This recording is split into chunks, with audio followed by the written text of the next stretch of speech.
시청자 여러분 안녕하십니까? 일요일 뉴스판입니다. 일본 아베 총리가 한국의 소녀상 철거를 거듭 주장했습니다. 한일 합의에 따라서 10억 원을 냈다면서 한국 측이 성의를 보여야 한다고 요구했습니다. 임명진 비대위원장이 새누리당 인적 쇄신에 최선을 다하겠다면서 사퇴를 유보했습니다. 추미애 대표는 설 연휴 전에 대선 예비후보 등록을 마치겠다면서 본격적인 대선 체제 전환을 밝혔습니다. 덴마크 검찰이 정유라에 대한 범죄인 인도 청구서를 접수하고 이번 주 정실을 직접 조사한다는 소식도 준비되어 있습니다. 자, 먼저 위안부 소녀상 철거를 공개적으로 요구한 일본 아베 총리 소식부터 전합니다. 아베 일본 총리가 위안부 소녀상 문제에 대해 한국에 확실한 성의를 보이라고 말했습니다. 나가미네 야스마사 주한 일본 대사는 내일 일본으로 돌아갑니다. 우리의 리더십 공백기를 틈탄 일본의 전략적 기습에 한국 정부가 당하는 양상입니다. 고서정 기자입니다.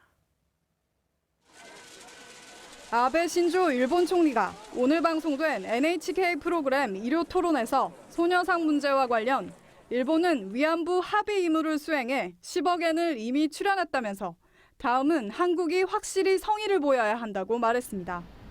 부산 총영사관 앞 소녀상뿐 아니라 서울의 일본 대사관 앞 소녀상에 대해서도 같은 생각인지를 묻는 질문에도 그렇다고 답했습니다. 일본 주요 신문들은 이 소식을 온라인판 톱뉴스로 전하면서 뜨거운 관심을 보였습니다. 아베 총리는 또 위안부 문제는 최종적이고 불가역적으로 해결됐다며 한국은 정권이 바뀌어도 합의를 실행해야 하고 이는 국가 신용의 문제라고 말했습니다. 일본 정부가 소녀상 문제에 대한 항의의 뜻으로 일시 귀국 조치를 내린 나가미네 야스마사 주한 일본 대사는 내일 일본으로 돌아갑니다.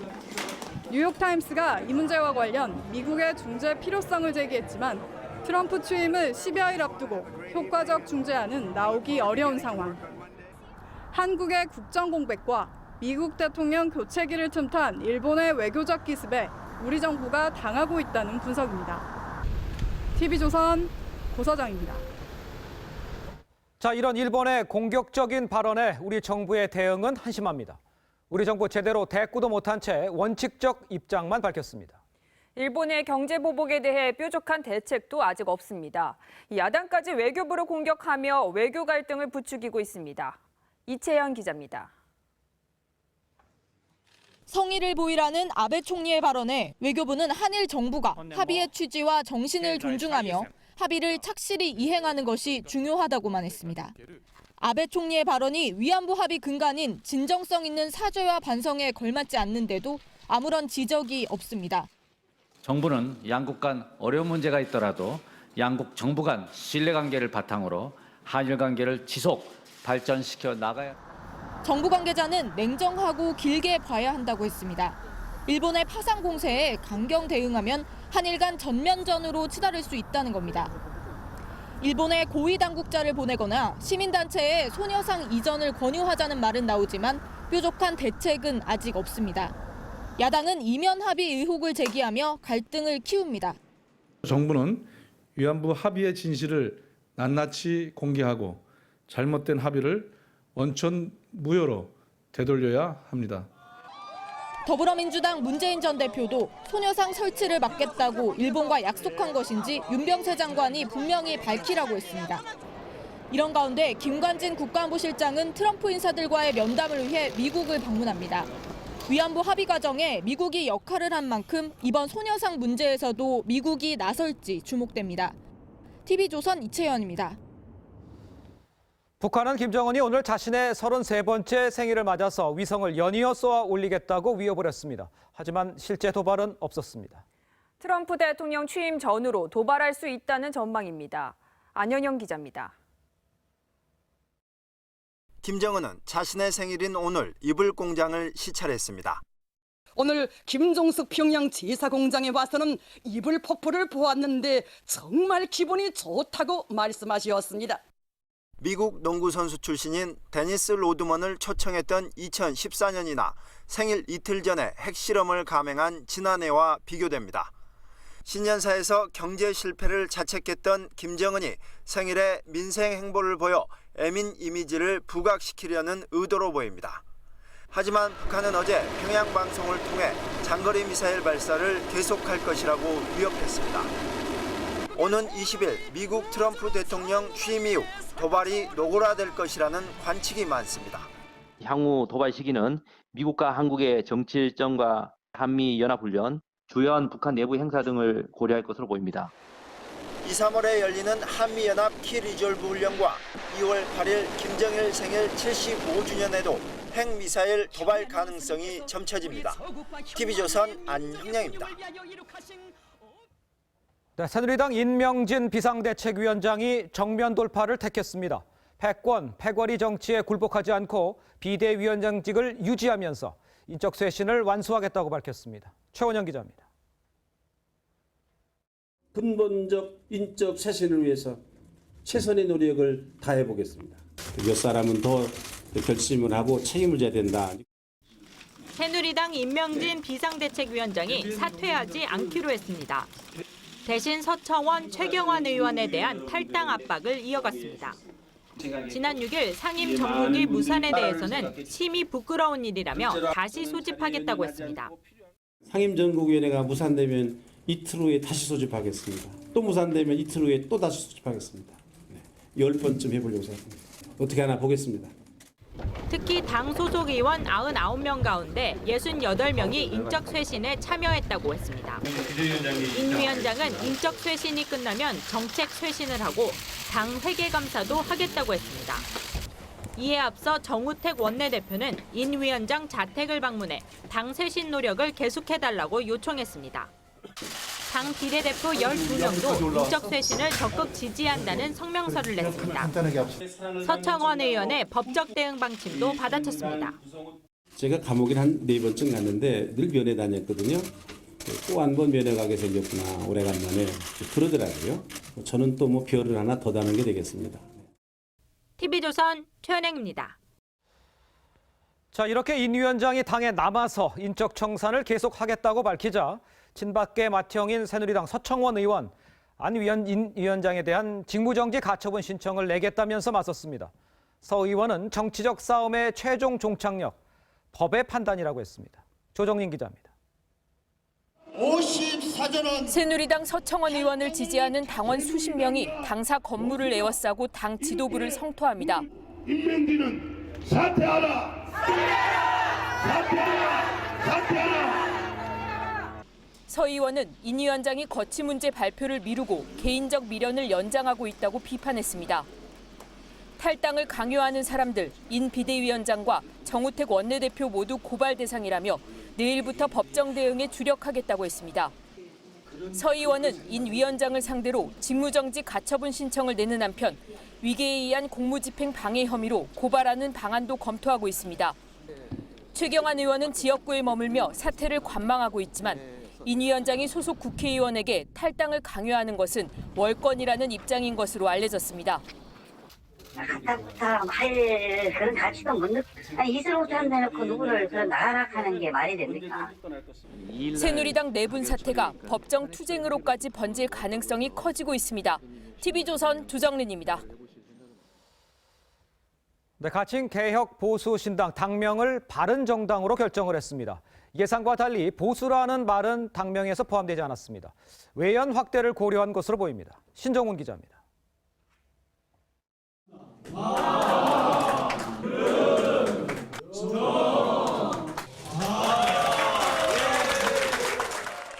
6개의 당명 후보를 놓고 콘클라베식으로 투표를 한 끝에 신당 당명으로 바른정당이 낙점됐습니다.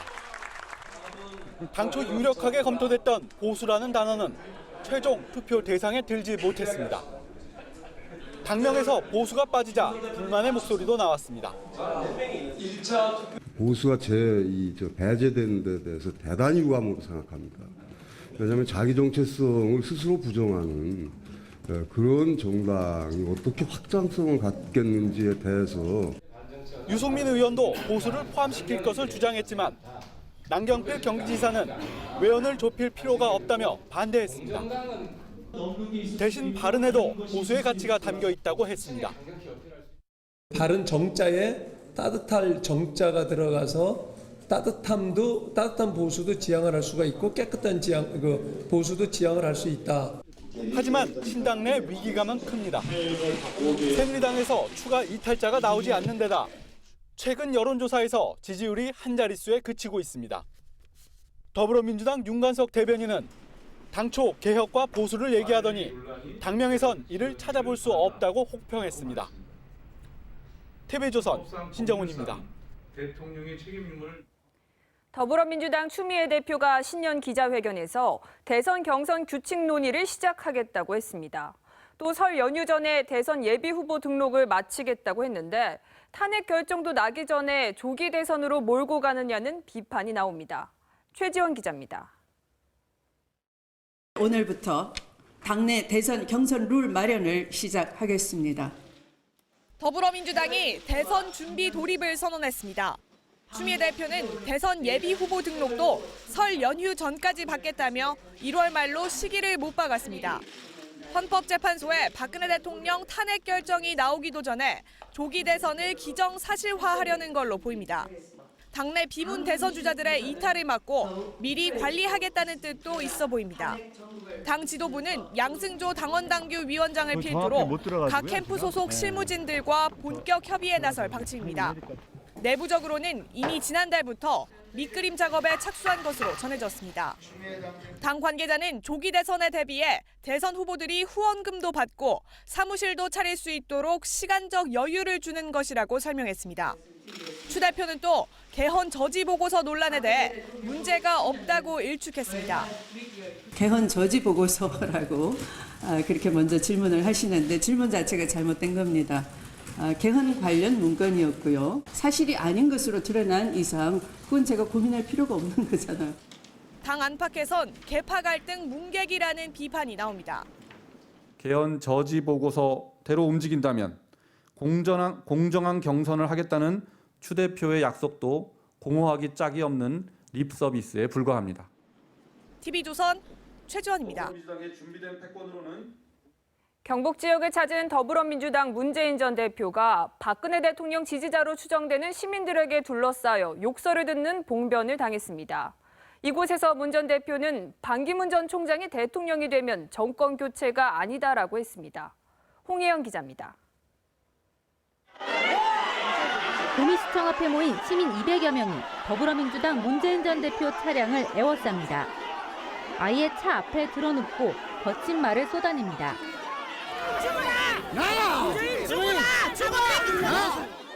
문 전 대표 측은 즉각 박사모의 인터넷 글을 공개하며 비상식적이고 폭력적인 집단 행위를 엄중 규탄한다면서 사법당국에 철저한 수사를 촉구했습니다. 친박 진영의 조직적인 폭력 행위라는 겁니다. 민주당도 검은 세력의 정체가 무엇인지 대단히 의심스럽다고 반발했습니다. 문 전 대표는 오늘 보수 진영의 텃밭인 이곳에서 박 대통령과 보수를 비판하며 지지를 호소했습니다. 박근혜 최준일 게이트 보면서 어떻습니까? 이게 보수 진보의 문제가 아니지 않습니까? 상식과 무상식, 정상과 비정상. 귀국이 임박한 반기문 전 유엔 사무총장도 공격했습니다. 반기문 총장님 쪽은 정권 교체는 아니지 않느냐, 그렇게만 말씀을 드리고 있습니다. 우리 국민들이 원하는 것은 정권 교체다. TV조선 홍혜영입니다. 더불어민주당 비문 진영 움직임이 심상치 않습니다.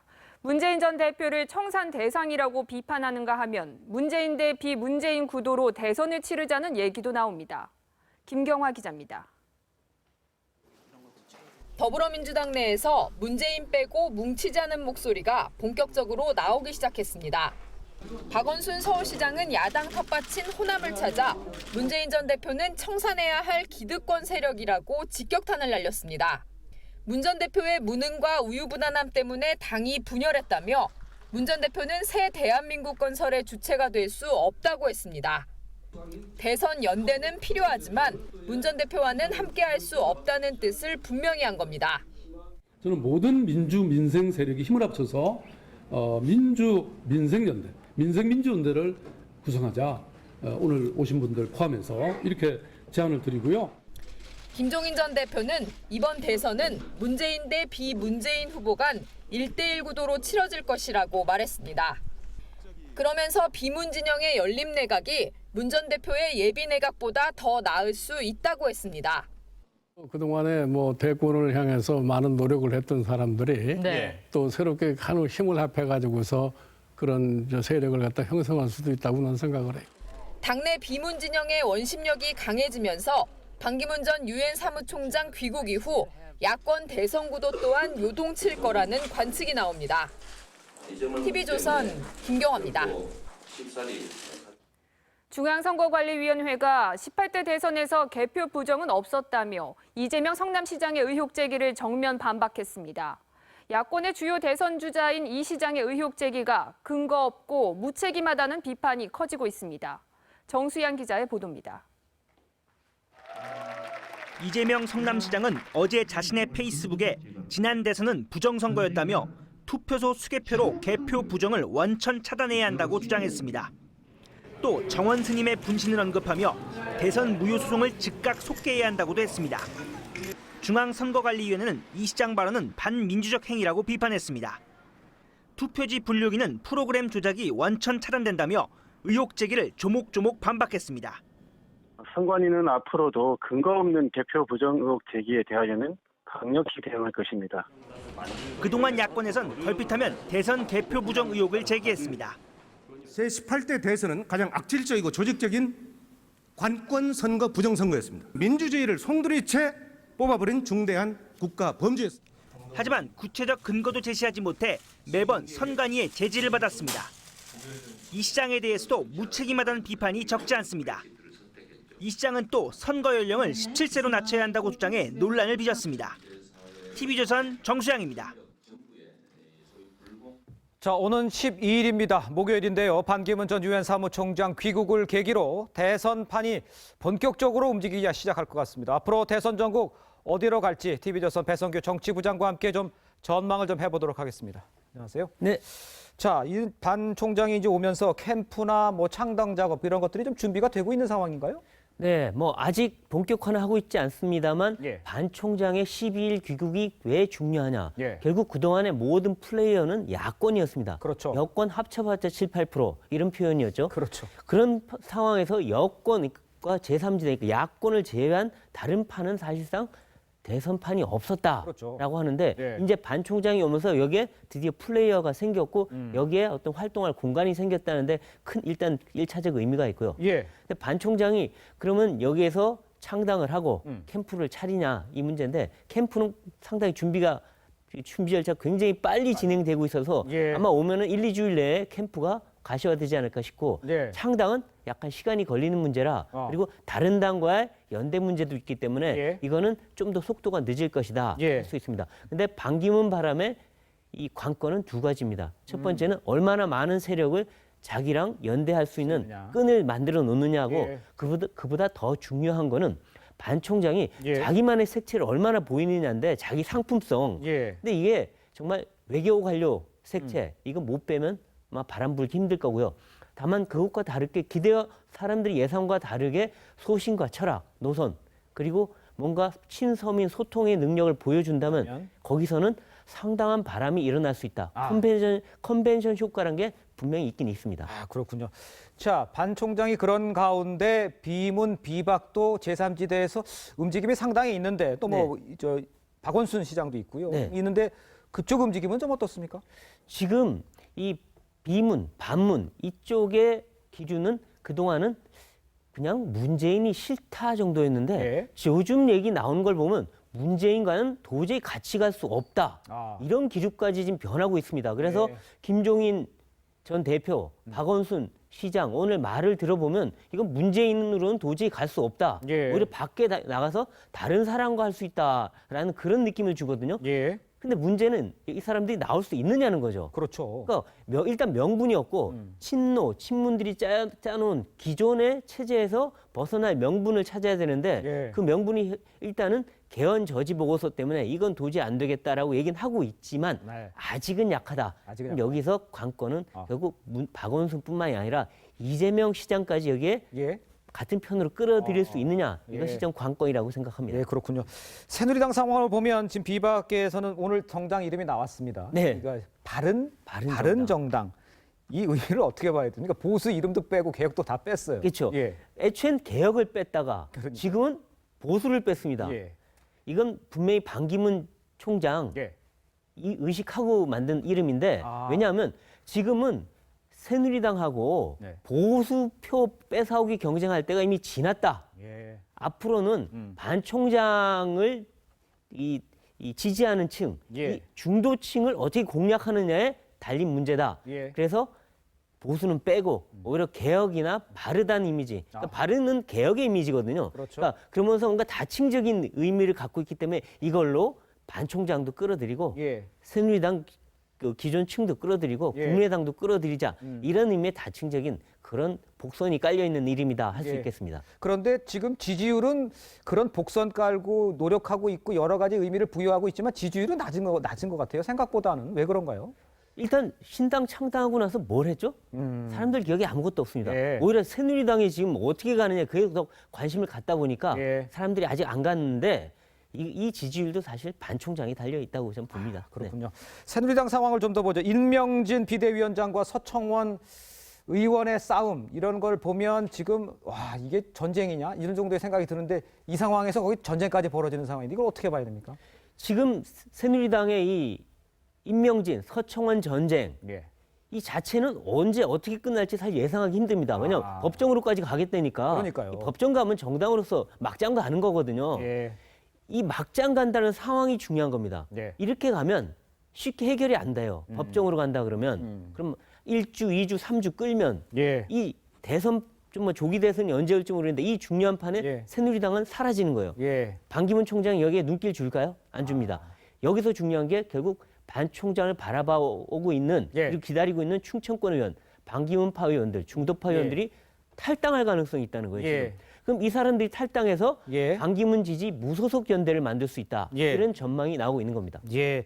짧게 하나만 여쭙 시간이 없으니까 그 문재인 전 대표가 지금 봉변을 당했는데 경북 구미 가서 당한 거죠. 네. 이 상황은 표심에 좀 영향이 있겠습니까? 어떻습니까? 있을 수 있습니다. 예. TK 표심엔 별로 영향이 없고요. 예. 호남의 영향력을 지금 봐야 되는데 네. 과거 노태우 후보가 87년에 광주시 때 계란 세대 맞고 나서 TK에서 몰표받았습니다. 예. 근데 지금 뭐 문재인 전 대표가 호남 지지층은 약하지만 예. 이게 오히려 아 저쪽에서 그렇게 나와? 그럼 우리도 정권 교체하려면 오히려 이쪽으로 가야 되나?라는 그런 역풍을 불러일으킬 수 있다는 거죠. 예. 그리고 TK, PK 간의 미묘한 표심 차이도 영향을 줄 수 있습니다. 알겠습니다. 지금까지 정치부 배성규 부장이었습니다. 고맙습니다. 고맙습니다.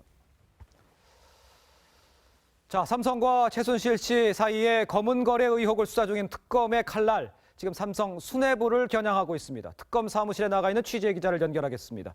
자, 이정미 기자, 내일 삼성의 2인자죠. 최지성 부회장이 소환이 되죠. 삼성 수뇌부에 대한 줄 소환 시작된 겁니까? 네, 그렇습니다. 박영수 특별검사팀은 내일 오전 10시 삼성의 2인자 미래전략실의 최지성 부회장과 장충기 사장을 나란히 소환합니다. 두 사람 모두 이재용 부회장 다음으로 최고 실세들이라고 볼 수 있는데요. 특검은 조사 과정에서 이들의 신분이 참고인에서 피의자로 바뀔 수 있다고 밝혔습니다. 특검은 이미 국민연금이 삼성물산과 제일모직 합병에 찬성하는 과정과 삼성의 최순실 일가 지원 사이에 청와대가 개입한 단서를 포착한 상태입니다. 이에 따라 합병을 통해 경영권 승계 혜택의 수혜자인 이재용 부회장의 소환도 임박한 것으로 볼 수 있습니다.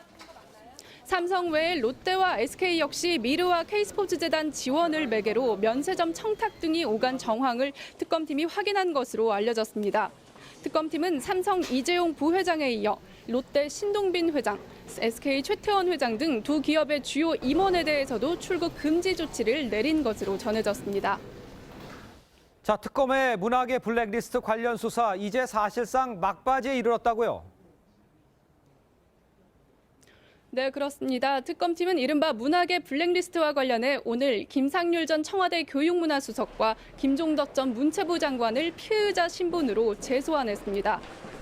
김 전 수석은 청와대가 작성한 블랙리스트를 문체부에 내려보내는데 관여한 혐의를, 김종덕 전 장관은 블랙리스트 관리에 개입한 혐의를 받고 있습니다.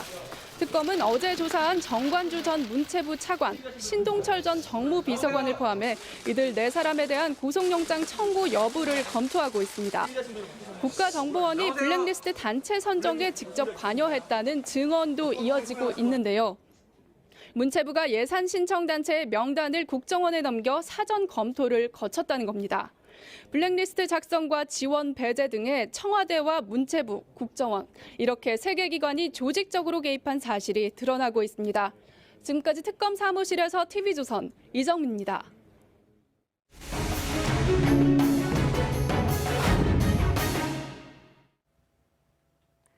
박근혜 대통령은 지난해 대기업 회장 독대 때 광고회사 플레이그라운드의 홍보 자료가 든 노란 봉투를 나눠줬습니다. 검찰 특수본은 플레이그라운드의 실소유주가 최순실 씨라고 밝혔는데 특검은 박 대통령과도 관계가 있을 것으로 보고 조사하고 있습니다. 한우리 기자의 단독 보도입니다. 박근혜 대통령은 지난해 2월쯤 기업 회장들과 독대를 할 당시 직접 노란 대봉투 여러 개를 챙겨왔습니다.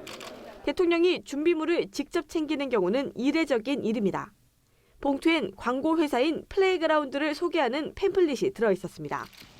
특검팀은 당시 박 대통령이 좋은 광고 회사이니 협조해달라고 요청하고 배용 인사 때 봉투를 건넨 사실을 확인했습니다. 안종범 전 수석에게 봉투를 맡겨뒀다가 배용 인사 때 전달을 지시하기도 했습니다. 안 전 수석은 특검과 검찰 조사에서 박 대통령이 기업 회장들에게 플레이그라운드에 대한 검토를 요청했으니 알고 있으라는 말을 했다고 진술했습니다. 실제 이 요청 뒤 플레이그라운드는 현대차 그룹에서 70억 원어치 일감을 수주했습니다. 안 전 수석은 대통령에게 대기업들은 계열 광고회사를 갖고 있을 텐데요라고 했더니 아무 말도 하지 않았다고도 진술했습니다. 검찰 특별수사본부는 최순실 씨가 플레이그라운드의 실소유주라고 밝혔지만 특검은 박 대통령과도 관계가 있을 것으로 보고 면밀히 들여다보고 있습니다. TV조선 한울입니다. 최순실 씨와 차은택 씨의 놀이터로 전락했던 문체부 산하 문화창조 융합벨트가 해산 절차에 들어갔습니다. 그런데 수천억 원의 혈세 낭비에 대한 책임은 없고 흔적 지우기에만 골몰하고 있습니다. 박경준 기자입니다. 박근혜 정부의 국정과제인 문화융성 사업의 전진기지였던 문화창조융합본부. 하지만 최순실 씨와 차은택 씨의 국정농단 기지로 전락했다는 지적 속에 결국 폐지 방침이 정해졌습니다. 그런데 지난해 900억 원에서 올해 500억 원가량으로 예산이 줄긴 했어도 사업은 유지될 것으로 알려졌습니다. 기본적인 방향은 기존에 이렇게 조금 문제가 있었던 사업들은 재편을 하고 새로운 어떤 틀을 잡는다는 기조하에 일단 가는 부분이 있고요. 융합본부 주요 거점인 벤처단지는 콘텐츠진흥원의 콘텐츠 코리아랩 사업과 통합했고 융합아카데미는 콘텐츠 인재 캠퍼스로 이름을 바꿔 서울 홍릉으로 이동합니다. 또 벤처단지와 아카데미 관리를 각각 맡았던 박모 본부장과 이모 본부장은 콘텐츠진흥원의 주요 본부장직을 다시 맡았습니다. 조직 이름에서 문화융성이라는 단어만 빼고 사업은 유지한 채 책임지는 사람은 없는 상황이 된 겁니다. 그래서 문화창조융합본부 폐지 방침이 오히려 흔적 지우기라는 비판이 나옵니다. 한 융합벨트 관계자는 사업 실패 책임은 안 묻고 성과 평가도 없이 다시 돈을 챙겨가는 셈이라고 비판했습니다. 수천억 원의 혈세가 낭비됐지만 문체부가 책임 회피에만 몰두하고 있습니다. TV조선 박경준입니다. 최경희 전 이화여대 총장이 이대에도 김연아 같은 월드스타가 배출돼야 한다며 사실상 정유라 씨에 대한 학사 특혜를 유도한 정황이 특검팀에 포착됐습니다. 특검은 곧 최 전 총장을 소환해 대가성 여부 등을 조사할 방침입니다. 장민성 기자의 단독 보도입니다. 정유라 씨가 이대에 입학한 2015년 1학기, 최경희 당시 총장이 교수들에게 김연아를 언급합니다. 이대에서도 김연아 같은 월드스타가 나와야 한다며 그러기 위해선 체육 특기생에 대한 배려가 필요하다는 말을 했다는 이대 관계자 진술을 특검팀이 확보했습니다. 정유라 씨에 대한 학사 특혜 지원을 주문한 정황으로 해석됩니다. 최 전 총장은 그동안 정 씨와 인연이 깊지 않다고 주장해왔습니다. 아주 잠시였고요. 거의 기억이 안 날 정도로 특별한 말 없이 그냥 인사 정도 하고. 하지만 최 전 총장이 관련 교수들에게 여러 차례 체육 특기생 배려를 강조하면서 사실상 정 씨에 대한 특혜를 압박한 것 아니냐는 게 특검팀의 판단입니다. 특검팀은 이미 최 전 총장이 최순실 씨와 지난해에만 수십 차례 통화한 정황도 확인했습니다. 특검팀은 최 전 총장을 곧 소환해 정 씨에 대한 특혜를 사전에 약속했는지, 그리고 그 대가로 정부의 재정 지원 사업을 따냈는지 등을 추궁할 방침입니다. TV조선 장민성입니다. 덴마크 검찰이 특검이 보낸 정유라 씨 범죄 혐의에 대한 조사를 시작했습니다. 덴마크 검찰은 덴마크 경찰을 통해서 정 씨를 직접 조사한 뒤에 강제 송환 여부 등을 결정할 방침입니다. 정 씨의 망명 요구설에 대해서는 추측일 뿐이라고 강조했습니다. 덴마크 현지에서 김태훈 기자입니다. 덴마크 검찰은 7, 8명의 전담팀을 꾸려 정유라 씨 송환 여부를 본격 검토하기 시작했습니다. 덴마크 검찰 측은 필요한 모든 서류가 한국으로부터 접수됐다며 이같이 밝혔습니다. We are looking into all those documents and we're reviewing whether or not the condition in the Danish law of extradition is met in relation to extraditing. 이를 위해 이번 주 초쯤 덴마크 경찰을 통해 정 씨도 직접 조사할 예정입니다. 이달 말로 예정된 재판 때까지 심사를 다 못할 경우 정 씨의 구금을 연장할 계획입니다. 다만 정 씨의 강제 송환은 덴마크 법과 절차를 따져봐야 한다고 강조했습니다. The condition are not met, then she will be released. And if the condition are met, then of course we'll make a decision to extradite her to South Korea. 덴마크 검찰은 한국이 보낸 범죄인 인도 청구서를 중심으로 조사하되 덴마크 현지법 위반은 수사 대상이 아니라고 선을 그었습니다. 정 씨의 독일 내 돈 세탁 혐의나 덴마크 체류비 출처 등은 수사 대상이 아니란 겁니다. 아산 차장 검사는 또 정 씨의 망명 요구설은 추측일 뿐이라고 말했습니다. 덴마크 코펜하겐에서 TV조선 김태훈입니다. 자, 계속되는 정유라 씨 소식에 덴마크에서 정유라 씨에 대한 관심이 높아진 모양입니다. 덴마크의 한 케이블 방송이요, 황금 시간대에 우리 김치를 집중적으로 소개하는 프로그램을 방영했습니다. 한송원 기자입니다.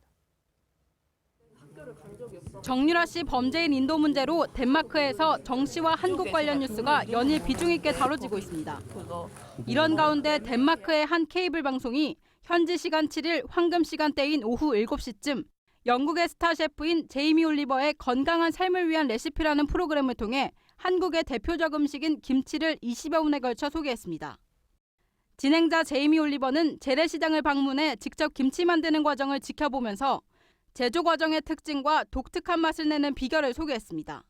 평소 본인의 웹사이트에서 김치에 대한 애정을 지속적으로 보여왔던 올리버는 김치찌개와 닭볶음탕을 직접 만들어 보인 뒤 연신 맛있다고 외치며 한국 음식을 극찬했습니다. 방송사 측이 정유라 씨 문제로 한국에 대한 관심이 고조된 것을 감안해 이 프로그램을 편성한 것인지는 알려지지 않았습니다. 하지만 현지 방송과 언론에 정유라 씨 송환 문제가 다뤄지는 시점에 김치가 조명되면서 이래저래 한국 뉴스는 덴마크 내에서 큰 화제로 떠올랐습니다. TV조선 한송원입니다. 최순실의 골프 모임 장소로 알려진 우병우 전 수석의 처가 소유 골프장에서 오늘 아침 불이 났습니다. 경찰과 소방이 조사에 나섰지만 화재 원인은 오리무중입니다. 성민혁 기자입니다.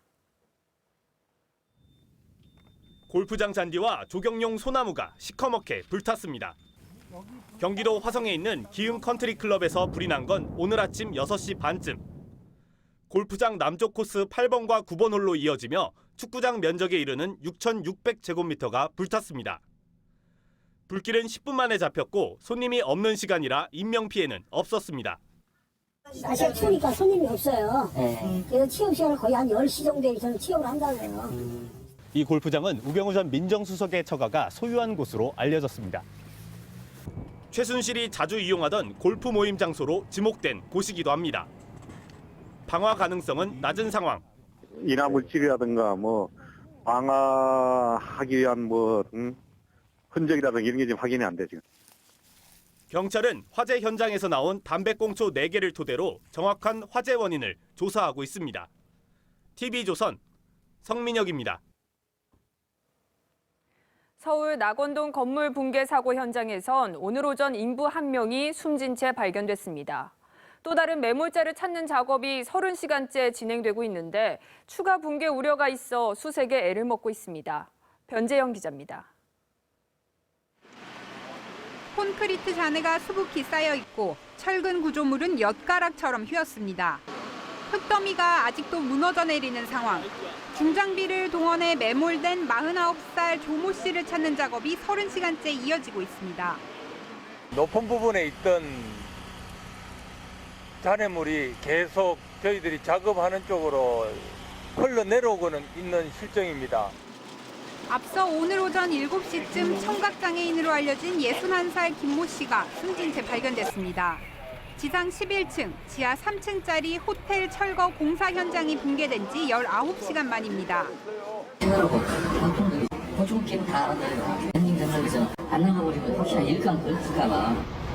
경찰도 이번 사고가 쇠파이프 지지대가 약해 발생했다는 진술을 확보한 것으로 알려졌습니다.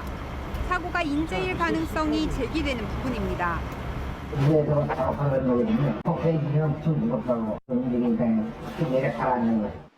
경찰은 곧 건설업체 관계자들을 불러 업무상 과실 여부 등을 조사할 계획입니다.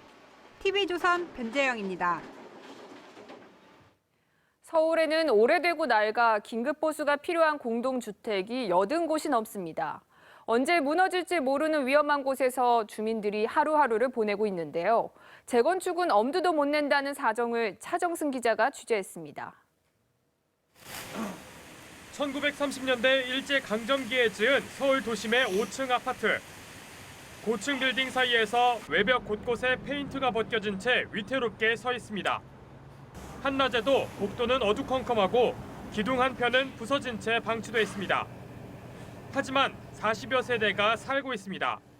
불편이 이만저만 아니죠. 팔락해도 매매도 안 되고. 안전진단 결과 재난위험시설 D2등급으로 지정된 연립주택과 아파트는 서울에만 88곳. 철거를 하려 해도 주민 동의를 얻는 게 쉽지 않습니다. 지어진 지 48년 만에 철거에 들어간 정릉 스카이 연립. 붕괴 우려로 2008년 대피 명령까지 내려졌지만 철거까지는 순탄치 않았습니다. 철거 현장 바로 옆 건물입니다. 이곳도 곧 철거될 예정인데 주민들은 석 달 전까지 이곳에서 살았습니다. 처음 이주가 결정된 이후 철거까지 무려 8년이나 걸렸습니다. 재건축을 하려 해도 낮은 사업성과 추가 분담금 등 걸림돌이 한두 개가 아닙니다. 시청이나 구청에서는 뭐 계획이 없다 소리 만들고 그러니까 이제는 뭐 아무 희망도 없는 거지. 당장 안전조치가 필요하지만 서울시도 뾰족한 수가 없습니다. 주민들은 불안 속에 또 한 해를 보내고 있습니다. TV조선 차정승입니다. 배우 이태곤 씨가 술에 취한 30대 남성들과 폭행 시비에 휘말렸습니다. 이 씨는 전치 4주의 상해를 입었다는데 대체 당시 어떤 일이 있었던 걸까요? 권은영 기자입니다. 배우 이태곤 씨가 어제 새벽 용인의 한 호프집 앞에서 30대 남성 2명과 싸움이 붙어 경찰 조사를 받았습니다. 경찰에 신고한 호프집 사장은 가게 안에 이태곤 씨 일행과 남성 2명밖에 없었고 술에 취한 남성들이 이태곤 씨를 향해 낄낄거렸다고 상황을 설명했습니다. 소속사 측은 가게 밖에서 상대 남성이 악수를 청하자 이태곤 씨가 예의를 지켜달라고 하는 대화가 오간 뒤 일방적 폭행을 당했다고 밝혔습니다. 현장에서는 일방적으로 무방비 상태에서 폭행을 당한 걸로 반격은 할 틈도 없었고 그냥 그렇게 맞았던 것 같아요. 일방적으로. 이 씨는 남성들로부터 주먹과 발로 얼굴을 수차례 폭행당해 코뼈가 부러져 주말 동안 응급처치를 받았고 전치 4주의 상해 진단을 예상한다고 전합니다. 하지만 경찰 조사에선 상대 남성들도 역시 이태곤 씨에게 폭행을 당했다고 주장했습니다. 경찰은 이 씨를 피해자로 보고 있지만 다음 주 주변 CCTV 등을 분석해 쌍방 폭행인지 정당방위인지를 가려낼 예정입니다. 배우 이태곤 씨는 지난 2005년 드라마 하늘이 시여로 주목을 받았고 연개소문, 겨울새 등 다수의 드라마에 출연했습니다. TV조선 권은영입니다. 네, 요즘 겨울 날씨치고는 포근하다 이런 얘기 많습니다만 바닷물은 얼음장같이 차갑습니다. 부산 해운대에서 겨울바다에 뛰어드는 북극곰 수영대회가 열렸습니다. 네, 참가자들은 새해 각오를 다지고 색다른 추억을 만들었습니다. 이성진 기자입니다. 백사장을 가득 채운 수영복 차림의 사람들. 힘찬 함성과 함께 차가운 겨울 바다로 뛰어듭니다. 참가자들은 추위에도 아랑곳 않고 바다에 뛰어들어 겨울 바다를 즐겼습니다. 78살 최고령 할아버지와 생후 10개월 된 아기까지. 우리 아기가 태어나서 처음으로 같이 맞는 첫 해라서 건강하고 활기차게 시작하기 위해서. 부산 해운대에서 열린 북극곰 수영대회에는 시민과 외국인 등 5천여 명이 참가했습니다. 물장구를 치고 바다에 드러눕고 추위를 이겨내며 힘찬 새 출발을 다짐합니다. 올 한 해 좀 하늘이 잘 되고 좀 나라도 평안하고 좀 마음 좀 새로 다잡으려고. 올해 30년째를 맞은 해운대 북극곰 수영대회에서는 기후온난화로 멸종 위기를 맞고 있는 북극곰을 지키기 위한 아이스버킷 챌린지도 열렸습니다. TV조선 이성진입니다. 네, 설을 앞두고 그야말로 지금 장바구니 물가가 치솟고 있습니다. 채소뿐 아니라 식용유, 축산물까지 아주 들썩이고 있습니다. 설이 얼마 남지 않아서 차례상 장보기 겁난다 이런 소리 나옵니다. 송병철 기자입니다. 설 대목을 앞둔 대형 마트입니다. 콩나물 400g이 2,200원인데 지난주보다 17%나 올랐고 감자도 1kg에 3,000원 하던 것이 4,500원으로 50% 가까이 뛰었습니다. 지난해 태풍 차바의 피해로 노지 채소의 가격이 계속 올랐습니다. 비싼 가격에 소비자들은 지갑을 선뜻 열지 못합니다. 그래서 먹는 것도 사야 되나 말아야 되나 계속 고민하게 되는 것 같아요. 한숨 짓게 하는 건 채소값뿐만이 아닙니다. 콩 공급이 부족해 업소용 식용유 값이 10% 가까이 올랐고 AI 사태로 계란값도 한 판에 10,000원을 넘었습니다. 여기에다 한우 갈비와 등심의 가격도 평년보다 20% 올랐고 수입 소고기 역시 10% 뛰었습니다. 오른 가격에 설 대목 특수를 놓칠까 상인들의 걱정도 커집니다. 장사는 안 되고 물가는 계속 올라가니까 어떻게 해야 될지를 모르겠어요, 지금. 이미 지난해 말 라면과 과자, 맥주 등의 가격이 오른 상황. 해가 바뀌자마자 밥상 물가까지 요동쳐 팍팍한 설이 되지 않을까 우려가 커집니다. TV조선 송병철입니다. 네, 이슬람 율법에 맞춰 조리한 음식, 이 할랄 음식이라고 합니다. 할랄식 레스토랑 지금 국내에서 큰 인기를 얻고 있습니다. 이채림 기자가 소개합니다. 철판에서 익어가는 닭고기. 신선한 야채가 곁들어지니 맛있는 한 끼가 완성됩니다. 할랄 음식을 파는 이 식당은 지난달 첫 문을 연 뒤 연일 소비자들이 몰립니다. 굉장히 신선하고 완전히 카테고리가 다른 음식이다 보니까 그냥 다 새로우실 것 같아요. 할랄 식품은 전 세계 식품 시장의 20%를 차지합니다. 이제는 국내 무슬림뿐만 아니라 내국인들도 즐겨 먹습니다. 농심과 CJ, 아워홈 등 국내 식품 대기업들도 라면과 김치 같은 수출품에 할랄 인증을 받고 있습니다. 수출 시장을 겨냥한 겁니다. 무슬림 관광객도 최근 5년 동안 2배 느는 등 국내 할랄 시장 역시 빠르게 성장하고 있습니다. 100만 명이 와서 먹고 이제 쓰기 위해서는 할랄 제품이 굉장히 필요한데 할랄 식당이라든가 그들이 살 수 있는 할랄 제품, 특히 이제 화장품이라든가 그런 것에 대한 그 수요가 계속 늘어날 거고요. 하지만 복병도 있습니다. 전북 익산에 설립되려던 할랄 식품단지가 종교계의 반대로 1년 넘게 표류하고 있습니다. IS의 테러는 이슬람 문화에 대한 부정적 시각에 덫을까지 했습니다. 반발과 기대를 동시에 받고 있는 할랄 식품 산업. 묘수 찾기에 직면한 모양새입니다. TV조선 이채림입니다. 네, 오늘 하루 놓치면 아쉬운 뉴스 전해드리는 더하기 뉴스 시간입니다. 정치부 김정우 기자와 함께하겠습니다. 어서 나오세요. 자, 더하기 뉴스 키워드부터 볼까요? 첫 번째 키워드 주시죠. 명패와 메달인데 앞에 팻말을 보니까 고난대행, 국무총리 두 개가 같이 있네요. 이게 구설수에 올랐다는 얘기죠? 네, 일단 사진부터 한번 보겠습니다. 지난해 12월 9일입니다. 박근혜 대통령 탄핵안 가결 직후에 황교안 총리가 외교부와 국방부 장관들에게 전화로 긴급 지시를 하는 사진인데요. 어차피 국무총리 그렇죠. 이렇게만 지금 나와 있는데 최근 집무실 사진이 한 번 더 공개가 됐습니다. 그러군요. 볼까요? 어떤 건가요? 보시면 두 개가 다 나와 있네요. 명패가 바뀌었는데 위에 한 줄이 추가됐죠. 대통령 권한 대행. 황교안 총리가 대통령 권한 대행직을 맡고 있는 만큼 정확한 직책을 표기할 필요가 있습니다. 그런데 인터넷에선 거친 반응들이 쏟아지고 있습니다. 무슨 반응이 나옵니까? 예를 들면 뭐 대통령 하고 싶어서 뭐 안달이 났다. 또는 뭐 퇴직할 때 기념품으로 가져갈 것 같다. 뭐 이런 댓글들이 대부분입니다. 하지만 명패는 당연히 바뀌어야 하는 건데 문제 제기를 하는 건 부당하다는 그런 지적도 만만치 않습니다. 그렇죠. 다만 이렇게 이제 인터넷에서 이런 반응이 나오는 이유가 최근 하황 대행이 대권 주자 중 한 명으로 거론되는 것과 관련이 있다. 이런 분석도 나옵니다. 그리고 또 다른 논란도 있습니다. 보시죠. 이거 메달이잖아요. 보시면 지난해 말에 미래창조과학부가 대통령 과학 장학생 이제 그런 수요 학생들한테 준 건데요. 보시다시피 대통령 권한 대행 국무총리 뭐 이런 식으로 나오고 훈장도 이렇게 나오는데 원래는 대통령 박근혜라고 새겨져야 하는 거죠. 그렇죠. 그래도 이 외에도 아까 그런 식으로 권한 대행 명의로 이런 상들이 수요가 되면서 인터넷에서 계속 이슈가 되고 있습니다. 직무가 정지됐기 때문에 그런 거죠? 그렇습니다. 그렇습니다. 자, 두 번째 키워드 볼까요? 자, 황장엽과 태영호 두 분 다 지금 북한에서 귀순한 최고위급 인사인데 무슨 연유가 있는 겁니까? 일단 좀 시간을 좀 거슬러 보겠습니다. 20년 전이죠. 1997년도에 황장엽 전 북한 노동당 비서가 탈북했을 때 이제 곧 통일되겠다. 이런 사람들이 굉장히 많이 있었거든요. 그랬었습니다, 진짜. 그런데 황 비서가 이제 대외 활동이 여의치가 않았고요. 그리고 심지어는 이제 미국 의회에서 초청까지 왔는데 그랬었죠. 그 심전 안전을 이유로 DJ 정부에서 이제 불허 방침을 내립니다.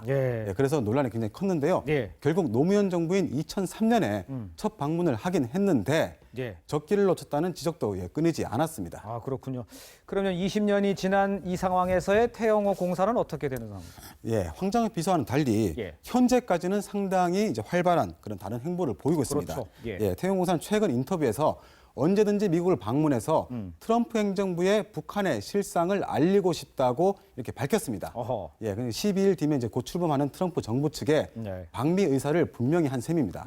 만약 트럼프 대통령을 태용 공사가 만나게 된다면 대통령 취임 뒤 트럼프를 처음 만나는 그런 국내 인사가 될 수도 있습니다. 그러네. 정부 관계자보다도 먼저 만날 수 있는 상황, 이걸 어떻게 생각해야 될지 모르겠지만 좀 지켜는 좀 봐야겠네요. 그렇습니다. 자, 다음 키워드 볼까요? 다음 키워드는 연명 치료 거부.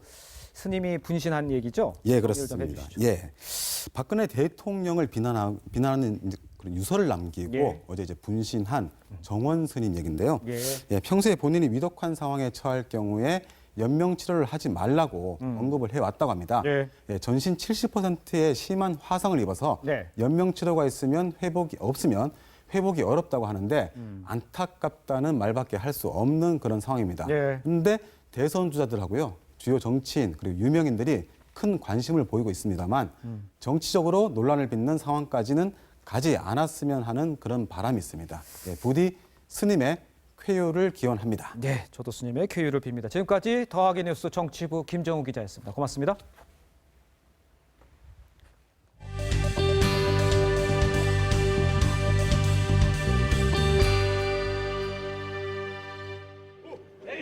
맨몸에 수건만 두른 채 일제히 달려나가는 사람들. 준비 운동을 한 뒤 얼음이 담긴 욕조에 들어갑니다. 추위에 떨면서도 다 함께 구호를 외치며 욕조 안에서 나오지 않습니다. 일본의 한 신사에서 새해를 맞아 얼음물 목욕 축제가 열렸습니다. 100여 명이 참가했는데 여성도 있었습니다. 辛い思いをしないで元気に会社と学校に行けるように努めたいなというふうに思います。 생후 2년 반이 된 백호 한 마리가 동물원 우리 안을 어슬렁거립니다. 이 백호를 향해 미소 짓는 사육사. Y ahora ella es como fuera una de mi hija, le estimo, lo doy de comer, lo veo todo, lo que da come. 지금까지 이 백호를 본 관람객만 300만 명에 달합니다. 백호는 이 동물원에서 가장 인기 있는 동물 1위에 올랐습니다. 인기 동물 선정은 시민들의 투표로 이루어졌는데 2위는 바다 사자가 3위는 사자가 차지했습니다. 눈으로 뒤덮인 거리에 전시된 얼음 조각들. 추운 날씨에도 이곳을 찾은 관람객들은 기념사진을 남기느라 여념이 없습니다. 러시아 정교회 신자들이 얼음 조각 경연대회를 열었습니다. 아기 예수를 묘사한 조각과 예수 탄생을 놀이하는 천사들이 대상에 선정됐습니다. TV조선 김관입니다. 네, 최순실 사태와 주말마다 이어진 대규모 촛불 집회로 극장가는 아주 극심한 비수기를 겪고 있습니다. 그런데 요즘요, 서서히 활기를 찾고 있다고 합니다. 겨울방학을 맞아서 아주 다양한 장르의 영화가 관객을 모으고 있습니다. 정은혜 기자입니다. 희대의 사기꾼과 그의 참모, 그리고 경찰이 서로 속고 속이는 화끈한 추격전을 펼칩니다. 박 장군 어디로 튈지 몰라. 사기꾼을 목이 계셨네. 실제 범죄 사건을 연상케 하는 이 영화는 개봉 17일 만에 600만 관객을 돌파하며 장기 흥행을 이어가고 있습니다. 아마 영화를 보시면 떠올릴 수 있는 그런 어떤 실제 인물들이 있을 거예요. 우리가 상기시킬 수 있는 어떤 사건들 이런 것들과 이 영화와 맞닿아 있는 부분들이 분명히 있어요. 그래서 갑작스러운 사고로 뜻밖의 능력을 가지게 된 남자. 여고생부터 할머니까지 다양한 연령대의 몸속으로 가며 벌어지는 일을 그린 따뜻한 코미디입니다. 또 올해는 특히 조금 더 안 좋은 일들이 많아서 그런지 새해 이렇게 첫 코미디로 나오는 이 영화가 굉장히 보시는 분들한테 이렇게 편하게 느껴질 수 있고 일본 애니메이션의 거장 신카이 마코토 감독의 신작 너의 이름은 개봉과 동시에 국내 박스오피스 정상에 오르며 새로운 흥행 신화를 쓰고 있습니다. 시골 소녀와 도쿄 소년의 몸이 뒤바뀌면서 벌어지는 에피소드를 그렸습니다. 이 밖에도 우주선에 고립된 두 남녀의 로맨스를 그린 영화 패신저스. 할리우드 톱스타들의 가창력을 확인할 수 있는 애니메이션 싱. 완성도 높은 뮤지컬 영화 라라랜드 등이 관객들의 인기를 모으고 있습니다. TV조선 정은혜입니다. 남자 프로배구 삼성화재가 돌아온 에이스 박철호의 활약을 앞세워 선두복귀를 노렸던 대한항공을 완파했습니다. 제2의 김연아 남자 피겨 차준환은 전국 선수권 대회에서 우승했습니다. 박상준 기자입니다. 힘차게 뛰어올라 상대 공격을 막아낸 삼성화재 박철우. 가벼운 몸놀림으로 후위 공격에 성공한 데 이어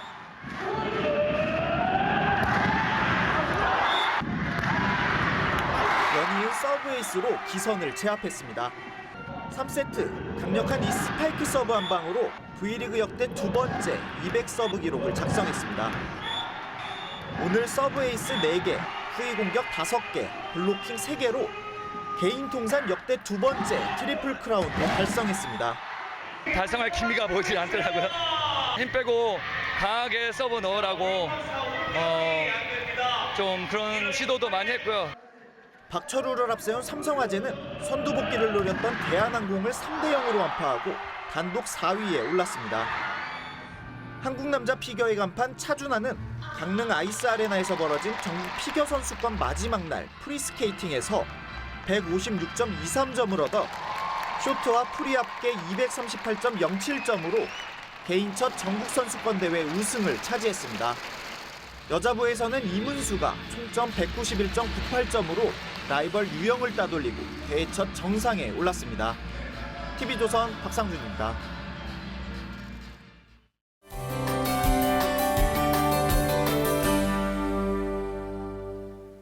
밤사이 곳곳에 비나 눈이 내립니다. 비의 양은 5mm 안팎으로 무척 적겠는데요. 강원 산간에는 최고 5cm의 눈이 내려 쌓이겠고 중부와 경북 내륙으로도 눈이 조금 예상되고 있습니다. 낮부터는 날이 점차 개겠지만 부쩍 추워지겠습니다. 내일 서울의 낮 기온이 4도 선에 그치겠고 모레 아침에는 영하 6도, 주 중반에는 영하 10도 안팎까지 뚝 떨어지겠습니다. 요 며칠 워낙 포근했기 때문에 체감 추위는 더 심할 걸로 예상됩니다. 건강관리 잘 하셔야겠습니다. 한편 대기 확산은 원활해서 공기는 무척 깨끗하겠습니다. 내일 아침 서울과 춘천이 1도, 낮 기온은 청주와 전주가 7도로 오늘보다 크게 내려가겠습니다. 날씨 정보였습니다. 네, 일요일 뉴스판 마칩니다. TV조선 사실을 보고 진실을 찾는 뉴스 계속하겠습니다. 네, 시청해주신 여러분 고맙습니다.